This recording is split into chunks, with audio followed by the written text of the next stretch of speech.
한 주 동안의 자동차 업계 이슈를 돌아봅니다. 오토커넥트에서 제공하는 주간 카이돌. 안녕하세요. 오토커넥트 최정필입니다. 올해도 벌써 절반이 지났습니다. 상반기를 마무리하는 6월달이 지났고 이제 7월달에 들어섰는데요. 마지막 상반기의 마지막을 장식한 6월 마지막 주에도 참 많은 일들이 있었습니다. 어떤 일들이 있었는지 하나씩 살펴보도록 하겠습니다. 먼저 전해드릴 소식은요. 6월 30일로 마무리된 상반기의 실적이 발표가 됐습니다. 역시나 가장 많이 판매한 브랜드는 현대자동차인데요. 현대자동차는 6월 한 달간 내수 6만 987대, 수출 31만 7,727대를 판매를 하며 가장 많은 판매 실적을 기록을 했습니다. 특히 눈에 띄는 것은 신형 8세대 소나타인데요. 6월 한 달 동안에만 무려 9,822대가 판매가 됐습니다.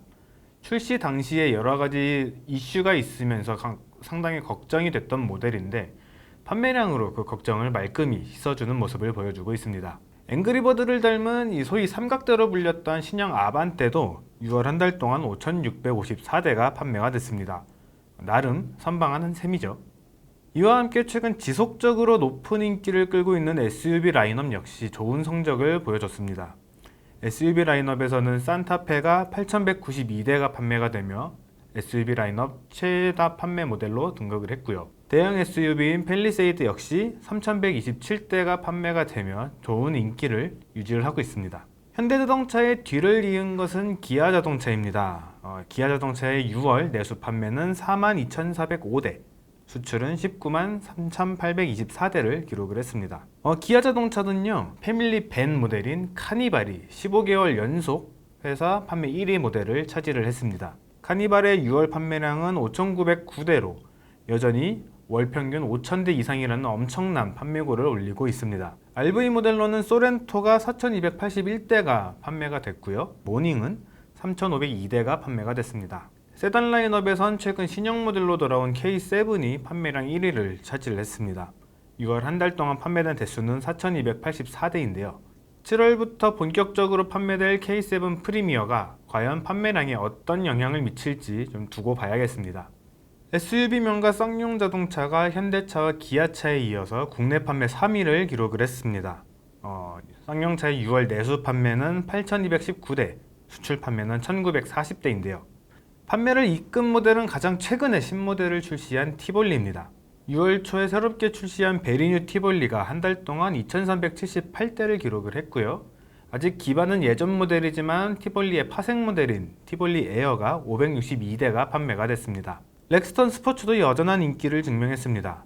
지난 6월 한 달 동안 판매된 대수가 1,859대, 롱바디인 렉스턴 스포츠 칸이 1,258대를 기록을 했습니다. 플래그십 SUV인 지프 렉스턴 역시 971대를 기록을 하면서 건재함을 과시했습니다. 쌍용차의 약간 아픈 손가락이었던 코란도는 조금씩 판매량을 회복을 하고 있습니다. 빛을 활용한 블레이즈 콕핏, 그리고 자율주행 레벨 2.5 레벨 수준의 능동형 자율주행 보조 시스템인 딥 컨트롤을 탑재를 한 이 뷰티풀 코란도의 6월 판매량은요 1,114대입니다. 갈수록 조금씩 늘어날 것으로 기대를 하고 있는 만큼 쌍용차의 새로운 성장 동력이 됐으면 좋겠습니다. 자, 상반기가 참 힘들었던 회사죠. 르노 삼성은 임단협을 마무리한 효과를 본 것인지 나쁘지 않은 성적을 거뒀습니다. 르노 삼성의 6월 내수 판매는 7,564대, 수출 판매는 1만 1,122대를 기록을 했는데요. 역시나 최고 효자 모델은 QM6입니다. 그 중에서도 이제 QM6 가솔린 모델이 전체 판매량의 55%를 차지를 할 만큼 높은 비율을 차지를 했습니다. 뿐만 아니라 최근 일반 판매가 가능해지면서 출시된 LPG 모델 역시 출시 보름 만에 1,400대 가까이 팔리는 이런 좋은 성적을 보였습니다. QM6하고 SM6가 르노 삼성의 기둥이라고 한다면은 노익장을 발휘한 모델도 있습니다. 바로 SM5인데요. 최근에 이제 아듀 2000 하면서 2천만 원으로 2000대 한 장의 모델을 출시를 했던 모델이죠. 이 결코 부족하지 않은 성적을 보였습니다. 6월 한 달 동안 판매된 것이 808대거든요. 현역 모델, 현재까지도 계속 팔고 있는 어떤 모델들과 비교를 한다면은 오히려 더 나은 성적이지 않을까 싶습니다. 반면 상용차인 르노 마스터는요 조금 아쉬운 성적을 보였습니다. 나름의 변명거리가 있기는 해요.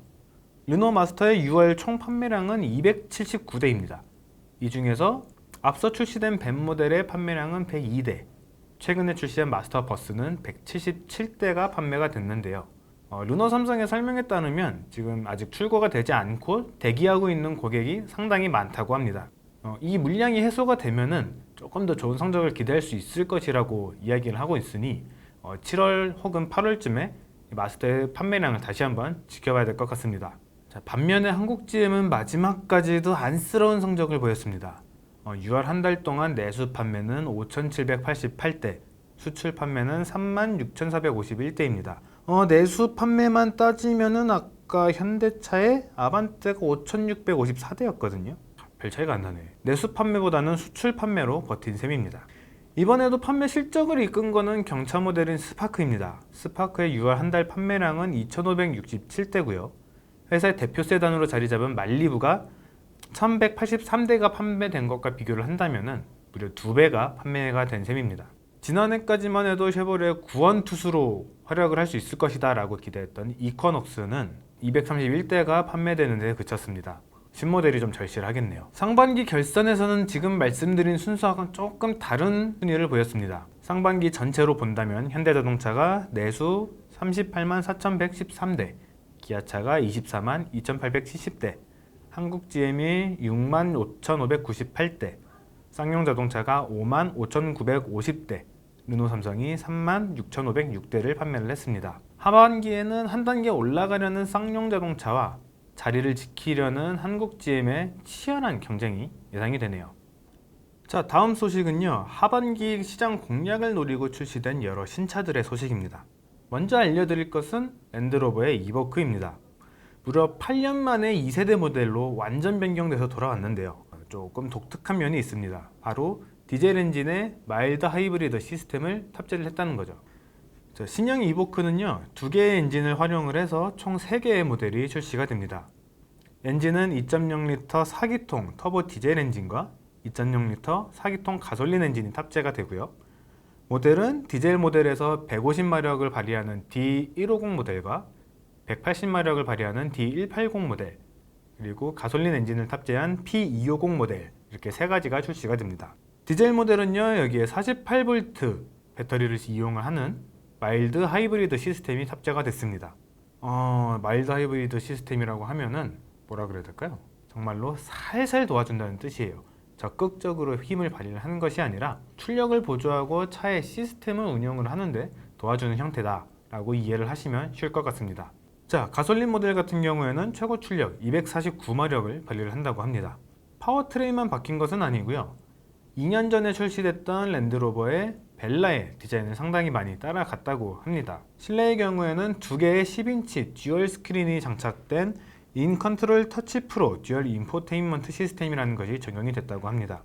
이것을 통해서 사용 편의성은 높이고 보다 정교하면서도 럭셔리한 디자인을 추구했다고 하네요.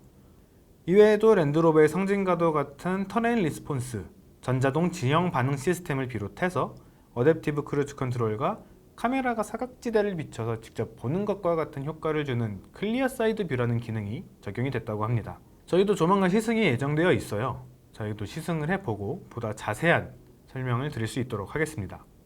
자, 신형 이보크의 가격은요, 6,710만원에서 시작해 최고 8,120만원까지 책정이 됐습니다.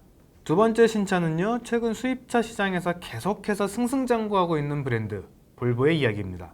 볼보가 이번에 공개한 차량은 신형 S60인데요. 국내 공식 출시는 8월 중순으로 지난 7월 1일부터 사전 계약에 들어갔습니다. 하반기에도 수입차 시장에서 계속 앞서 나가겠다는 의지를 표명한 것이라고 분석이 되는데요. 이번에 출시한 신형 X60은 앞서 출시했던 XC60 그리고 크로스컨트리 V60과 함께 볼보의 중심 라인업을 담당하는 모델입니다. 그 중에서도 가장 마지막에 출시되는 모델이고요. 조금 독특한 점은요, 신형 S60이 디젤 모델 없이 가솔린과 플러그인 하이브리드 모델로만 출시가 된다는 점입니다. 그 중에서 국내에 들어오는 모델은 직렬 4기통 터보차저 가솔린 엔진과 8단 자동 변속기가 탑재된 T5 가솔린 모델입니다. 아쉽게도 국내에는 플러그인 하이브리드 모델의 출시 계획이 아직 없다고 하네요.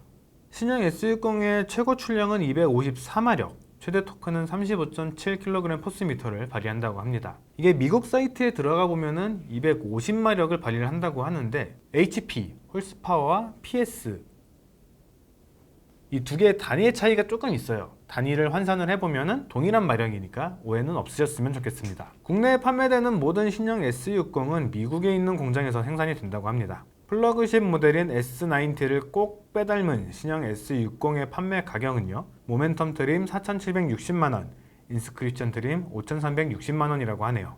자, 이번에는 신모델을 통해서 분위기 반전이 시급한 회사의 이야기입니다. 바로 한국 GM인데요. 얼마 전에 신모델의 출시 일정을 공개를 했습니다.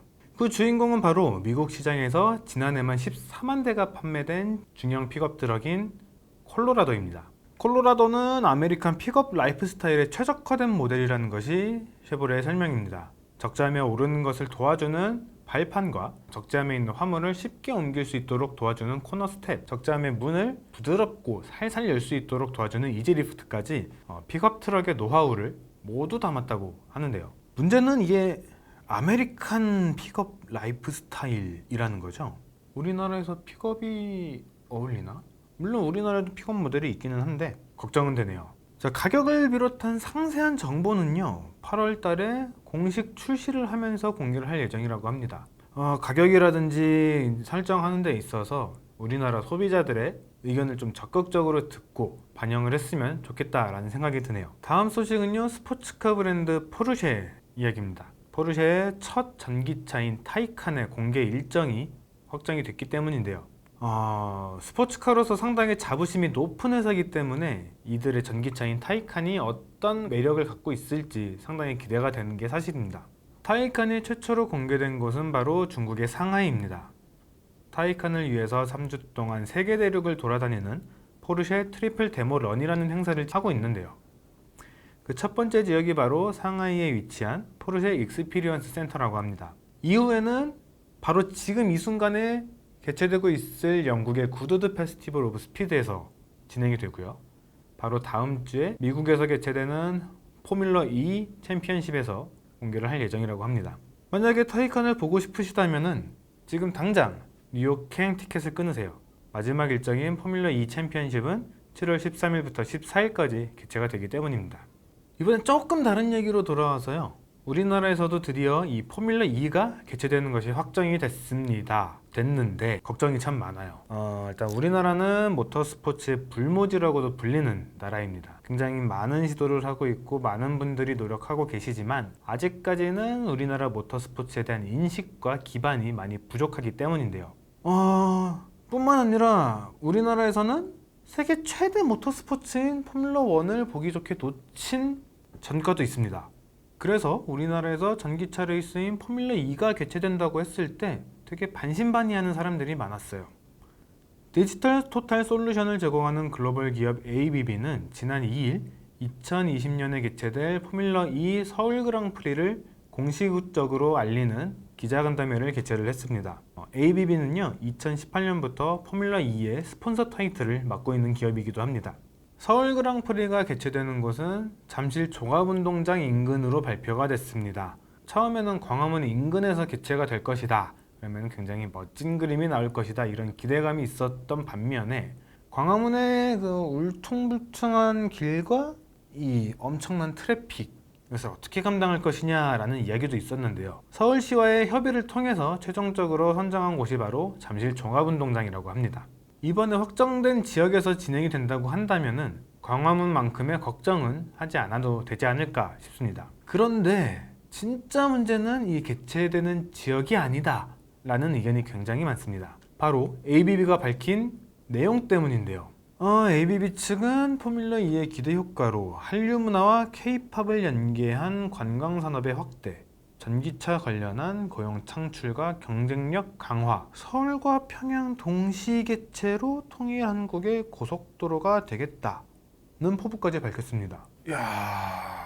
전 세계 여러 나라가 노력해도 아직 이루어지지 않은 통일 한국의 꿈을 좀 현실감이 떨어지는데, 모터스포츠에 대한 인식과 이 홍보에 앞서서 너무 큰 꿈을 그리고 있는 거 아닌가 라는 비판이 굉장히 많습니다. 우리나라는 이미 포뮬러 1을 7년 동안 개차기로 계약을 해놓고 그 비용을 감당하지 못해서 중도에 파기를 한 전과가 있기 때문에 이번에 포뮬러 2도 같은 실수를 반복하지 않도록 해야 되지 않겠나라는 것이 많은 분들의 의견입니다. 잘못하면은 단 한 번만 개최가 되고 또 이름이 사라지는 흑역사가 될 수도 있기 때문이죠. 드디어 상반기가 마무리되고 본격적인 하반기에 들어갔습니다. 하반기에도 참 많은 차들이 출시를 기다리고 있고 많은 이벤트가 기다리고 있습니다. 하반기에도 업계 이슈를 계속해서 모아 빠르게 전달드릴 수 있도록 하겠습니다. 지금까지 오토커넥트 최정필이었습니다. 감사합니다. 나는 포뮬러 2가 개최되면은 사이버 포뮬러가 현실이 될 줄 알았지. 아슬아단 없더라고. 나오긴 할까?